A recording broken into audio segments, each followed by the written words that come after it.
Stories podcast স্টুডিওতে আপনাদের সবাইকে স্বাগত। আজ আমরা খুব সংক্ষেপে জেনে নেব ভারতের বিমান সংস্থা ইন্ডিগোর সাম্প্রতিক সংকটটা ঠিক কী নিয়ে।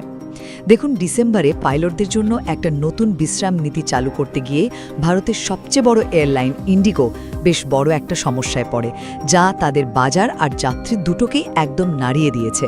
প্রথমত, বাজারের শেয়ারে কি বিশাল একটা পতন হলো।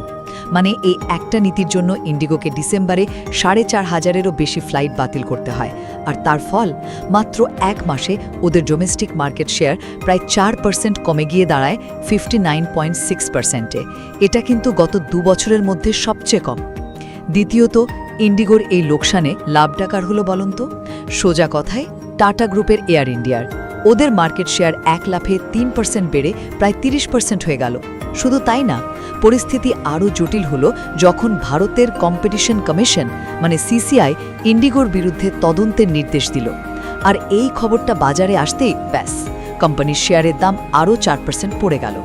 আর সবশেষে এর সবচেয়ে বড় ভুক্তভোগী হলেন সাধারণ যাত্রীরা। ভাবুন একবার, এই ফ্লাইট বাতিলের জন্য প্রায় ১০ লক্ষ মানে ৯,৮০,০০০-এরও বেশি মানুষ বিমানবন্দরে আটকে পড়েন।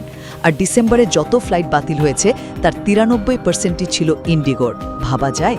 সুতরাং বোঝাই যাচ্ছে একটা ছোট্ট অপারেশনাল ভুল কী করে ভারতের সবচেয়ে বড় একটা এয়ারলাইনের বাজার, যাত্রীদের ভরসা আর শেয়ারের দাম সবকিছুকে এক ধাক্কায় মাটিতে নামিয়ে আনতে পারে।